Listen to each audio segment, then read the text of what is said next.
We rarely stop to think about language and its true role as the ultimate middleman and go-between, the filter through which all thoughts and ideas must pass through if they're to be expressed and communicated. The importance and responsibility of language is, of course, immense, and practically impossible to overstate. A failure in the clarity and precision of our language is like employing a dishonest translator, misrepresenting or mischaracterizing a person's heart and mind. Degenerating language inevitably acts as both cause and effect of the decline of cultures and nations, a precursor of chaos and confusion. We live in an age in which popular culture dictates our norms, our morals, and, yes, even the evolution of our language. We can't help but be a product of our influences, and nothing reaches more minds than the collective influence of our media.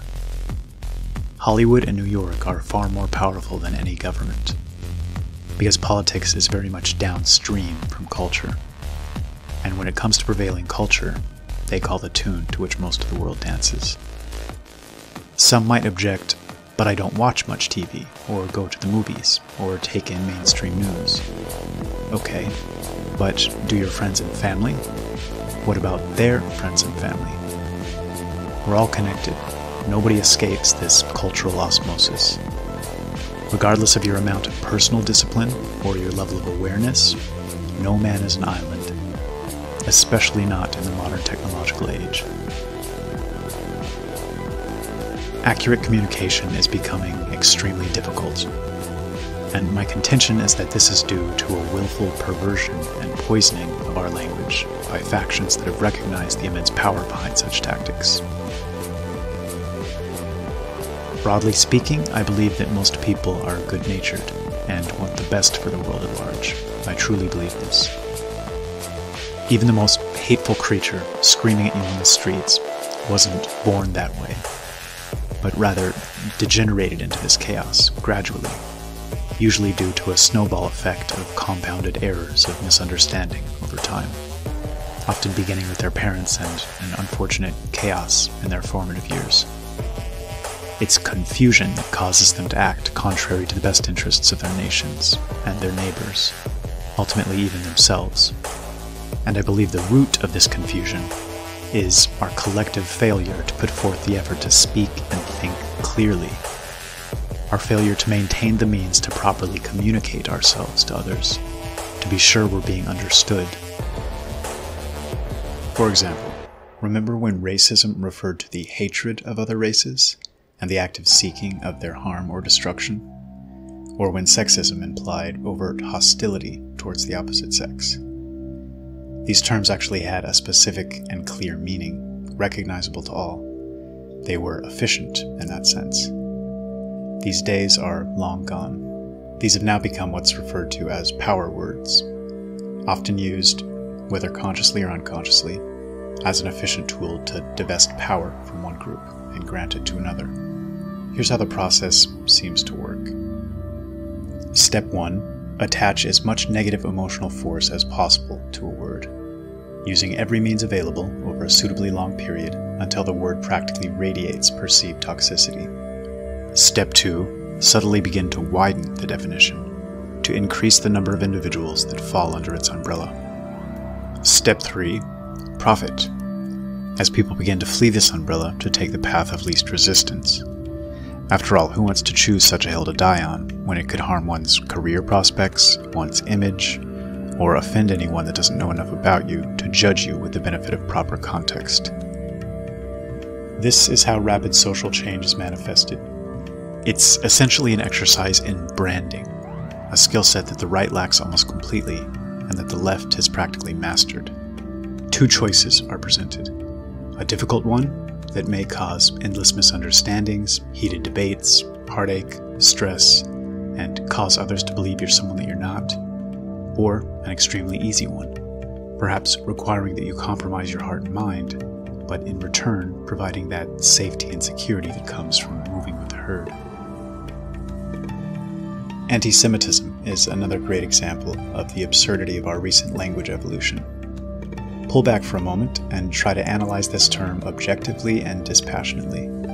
What is its purpose, and what is its net effect with regard to our ongoing cultural discussion and debate?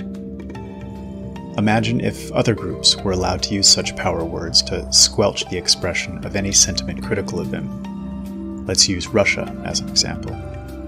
Nobody could make the claim that the Slavic people haven't faced the most extreme hardship, persecution, and outright atrocities throughout their history. And in fact, Russia and Ukraine have endured the loss of more innocent life than any other people over the past century, with tens of millions being brutally raped, tortured, starved, or worked to death in slave labor camps at the hands of Bolsheviks. Imagine Slavic peoples pointing to this history of hardship and subsequently using anti-Slavicism as a label to any that dared speak a negative word against Putin or Russia or the Russian citizens for any reason. Aggressively silencing the negative half of the debate leaves only the positive, which would foster only neutral or praiseworthy commentary towards Mother Russia, and within a relatively short time, we'd all agree that Russians could do no wrong, which would only serve to further strengthen the term anti-Slavicism and its weaponized power. Such is the power of language and language controls. Our next category of words are the misunderstood power words, those that most people have lost a true understanding of, yet continue to use in the manner in which they've been programmed. These include words like prejudice, discrimination, judgmental, stereotype, and several more which we won't cover here. Perhaps in their infancy, these words were used with good intent, with the goal of keeping an eye on the natural tendency towards hatred or groupthink. But again, let's pull back. What are the actual definitions of these words we've been taught are so vile? Prejudice, preconceived judgment or opinion. Discrimination, recognition and understanding of the difference between one thing and another. Judgmental, of or concerning the use of judgment. Stereotype, a simplified and standardized conception or image invested with special meaning and held in common by members of a group. Picture yourself walking home late at night in a dangerous neighborhood, faced with the decision of which side of the street to take. On one side, you see an elderly woman hobbling in your general direction. On the other, you see a 20-something male. In this split second, which side might you choose? Yes, it's within the realm of conceivable possibility that this elderly woman is one of the world's foremost mixed martial arts experts, who has had a terrible day and has sworn to kill the next person that looks at her sideways. But broadly speaking, the likelihood of her presenting a serious threat is practically non-existent. The likelihood of the man posing a serious threat is extremely low as well. But as your brain quickly scans through its totality of context, involving your own personal experiences, those of others in your social circles, as well as any relevant data and statistics you've digested through the years, you made a snap decision, which may help keep you safe. In doing so, you've engaged in prejudicial behavior, discrimination, stereotyping, and, by some standards, sexism, ageism, even racism, should the male figure happen to be an ethnic minority and the elderly woman white. We do such things every day. We've been blessed with faculties that allow us to draw upon our knowledge and understanding to make judgments, with the intent of keeping us safe, secure, happy, and prosperous. Nature has granted us these gifts as a means of self-defense. Refusing to recognize group traits and tendencies makes us less informed, and leads to a reality that feels more chaotic and incomprehensible. Those that willfully reject these informational datasets become less knowledgeable and understanding of the world around them as a consequence. I think most people would agree that unjustly engaging in prejudicial or stereotypical modes of thought or behavior is wrong, but this is no longer the stance of many of those who use these terms so aggressively. The distinction is no longer drawn between unjust or hateful prejudice and stereotypes, and those that are logical, helpful, and informative, illustrating just how absurd this language pollution has become, and just how muddy the waters are. And notice that all 4 of these words revolve around making use of your logical or reasoning faculties, engaging your judgment, using data or anecdotes from others or your past experiences to seek to make informed decisions or classifications. It's as if there's a concerted push to convince us not to trust our own intuitive judgment, and instead to look to formulate our opinions from on high. There's something deeply unsettling about this. The word equality has become another absurd linguistic monstrosity. Initially, the common usage of this term appealed almost universally. Nearly all of us are seeking a level playing field in which people can rise or fall based on their ability and the amount of effort put forth. However, this word has morphed over the years, stealthily, from meaning equality of opportunity to meaning equality of outcome. These 2 definitions, again unfortunately housed under a single word umbrella, couldn't be more different. One allows for a natural and healthy system that rewards and incentivizes the best and brightest, allowing for the greatest good to most efficiently come into being for society at large. The other leads to artificial constructs that punish ability and effort, and reward incompetence and laziness. The situation on the language front has degenerated to the point where someone can ask, unironically and completely without elaboration, "You're not against equality, are you?" Such questions are exasperating and leave the listener with the responsibility of trying to read the thoughts of the questioner. Are they asking if I believe all people should be equal? Or asking if I believe that all people are equal? Or are they asking if all people have equal opportunity and equal rights under the law? I think more often than not, those people who pose such questions don't know what they're asking, and are simply using superficial means to paint you as bad and themselves as good by comparison. Our discourse has become this infuriatingly simplistic. Tolerance may be the most obvious absurdity of them all. This concept has been elevated into a moral virtue by those gatekeepers of popular culture over the recent decades. In fact, perhaps the foremost moral virtue. Again, let's pull back. What does this word truly mean? Its most common definition is to endure, to put up with, implying the passive acceptance of something one views to be dangerous, harmful, degenerate, or bothersome, or somehow counterproductive. We're taught to tolerate increased crime, the destruction of traditional moral and ethical values, and all varieties of profoundly negative change, and that it's moral to do so. It's difficult to think of a more efficient means of destroying a nation than to goad its citizens into tossing their culture and traditions into the dustbin, to instead tolerate and embrace others, to sacrifice the safety and happiness of future generations in exchange for potentially avoiding offending someone.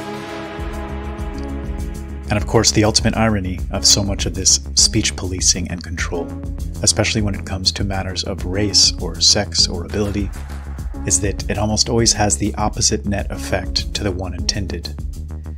One of the ways a person can know he's being dealt with in an open and honest and straightforward way, and know that the person across from him is being genuine, is when they feel free to engage in good-natured ribbing. For example, a surefire way to make someone in a wheelchair feel uncomfortable is to do everything in your power to avoid mentioning their predicament, or speak to them in the pitying or condescending tone so often adopted by those most obsessive in their political correctness. Walking on eggshells immediately signals a falseness or inauthenticity, and a condescending tone signals that the speaker believes the listener to be somehow inferior, regardless of the words they choose to use or avoid. It also prevents us from recognizing and embracing our unique strengths and weaknesses, both as individuals and groups, and acting accordingly. This type of intellectual dishonesty is paralyzing. And our next category is the created with the intent of weaponization words. Firstly, conspiracy theory. Many of you probably know the history of this term, and the fact that it was purposefully injected into American society in the late 60s by the CIA and their Operation Mockingbird, and subsequently nurtured and molded into the shame-inducing ad hominem it's become today. in part to prevent attacks on the Warren Commission findings regarding Kennedy's death. Having done a tremendous job of making sure the term was always uttered with a derisive sneer or a mocking chuckle by the heavily infiltrated press, this term has become one of the best examples of the perversion of language, eliciting visceral Pavlovian reactions in all who hear it. But again, let's pull back and analyze the word or the term itself. Is it not human nature to work together towards some common end? Does this not happen often behind closed doors? Of course. We are conspiring creatures, some conspiring for good, others for bad. Yet, the emotional baggage attached to this simple term has become so extreme that the word is essentially weaponized, able to be used as an extraordinarily powerful means of marginalizing those that ask dangerous questions. The term progressive is another great example of a weaponized word. Putting aside the fact that those who fall under this label tend to fight for a set of ideas that seem to promote chaos, inefficiency, and disorder, consider for a moment just how brazenly aggressive and manipulative this word is. It implies progress, moving forward towards a goal. And in a sense, this is technically accurate, assuming the goal is the creation of a domesticated population, cut off from their cultural roots, with their borders destroyed and their people disarmed, and in your total disregard for the lessons of history. The word implies improvement, success, betterment. It also implies that those who oppose this ideology are regressive, not only refusing to progress towards a goal, but actively working to move backwards, to make things worse. This term is immensely powerful, an indoctrination masterstroke. And although most on the right would view the ideology of those who call themselves progressive as the epitome of regressive and degenerate and unhealthy, many of us still fall into the linguistic trap of using this word in the manner in which its creators intended. Fake news. This is an amusing one, a weaponized term that backfired on its creators, and an example of how to win the language battle. The term was rolled out with the intent to paint all alternative sources of information as fake news, crowning the controlled media owned by just 6 corporations as the only source of valid information, which would have given them total dominance over our informational streams. Trump, whether because he saw the larger game plan or simply because he bristled at the shamelessness of the pot calling the kettle black, managed to judo the inertia of the term into his favor by flipping the script and pointing out just how brazenly dishonest our controlled press has become. Because he repeated it often enough and because the truth of Trump's accusation resonated with so many, this weaponized term has since become one of the most significant self-inflicted wounds of those seeking to deceive. Our next category is the inaccurate descriptors we may be well served to examine more closely words. Elites. This term bothers me deeply. It's the best example of unconsciously giving in to an extremely unhelpful and inaccurate narrative. First, let's look at the definition. A select part of a group that is superior to the rest in terms of ability or qualities. I blame Alex Jones for the cultivation of this term in the popular psyche, aggressively railing against the elites whenever speaking of globalists, rootless cosmopolitans, international bankers, etc. The problems are twofold. Firstly, anyone that believes the aforementioned groups are truly elite subsets of humanity by any objective standard has some serious judgment issues, in my opinion. I'd class them as the polar opposite. In a corrupt system, the most corrupt elements naturally win out and rise to the top. We have a kakistocracy, not a rule by elites. I see mediocre or above average intellects, but almost no genius of any sort. Merely cleverness and shrewdness, and this is a very different thing altogether. Secondly, the fundamental premise of railing against elites doesn't sit well with me. A healthy and just hierarchy is an absolute necessity, a prerequisite for any strong and healthy society. And the simple truism applies to all of nature, stretching from the chimp societies observed by Jane Goodall to our own societal constructs. The problems facing the West don't stem from being ruled by elites, but rather by our not being ruled by true elites. The best and brightest, the most noble and just, benevolent and wise. Calling our current power brokers elites, and simultaneously railing against the concept of being ruled by elites, is the epitome of hopelessly muddying the waters. And the longer-term effects of such muddying are devastating. The mischaracterization of race as simply skin color, and the common phrase about differences being only skin deep, are other examples of abuses of language serving to further set back our understanding of race and forestall any honest discussion on the topic. Countless millions now equate race with the pigmentation of one's skin, as if one can become part of a different racial group via an extended vacation to any sunny destination. An oddity that any man of science would have been equal parts horrified and confused by back in the day in which science wasn't so unaffected by the whims of popular culture. Other words that may fit in this category would be language traps we often fall into due to lack of awareness.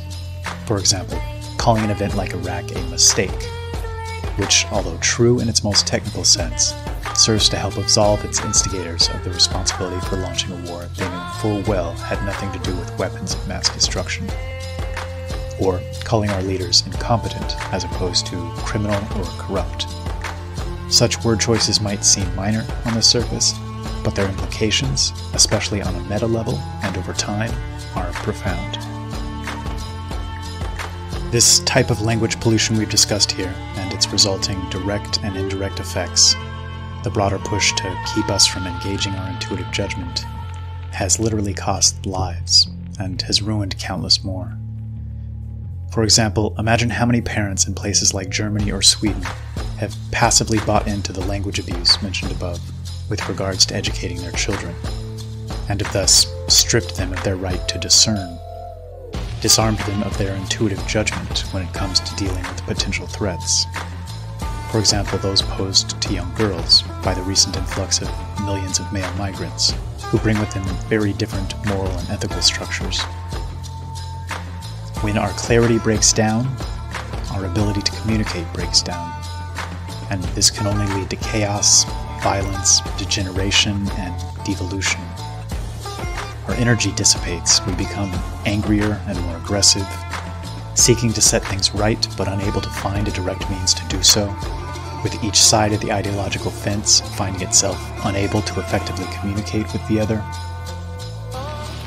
The best we can do as individuals is to strive to think and speak as clearly as possible. It takes awareness and effort, and none of us can ever fully master the art, but in striving to get as close as possible to mastery, we literally make the world a better place. And not only does this create a positive ripple effect to all those around us, but it greatly improves our own lives, while simultaneously allowing for a more pure totality of context and informational edge over those who insist on doing otherwise. And lastly, if you walk away from anything from this video, let it be this simple summary. Learning to actively discriminate, nobly and justly, is the first step towards becoming a truly independent thinker. And learning to think and communicate with clarity is the first step towards the creation of a harmonious world.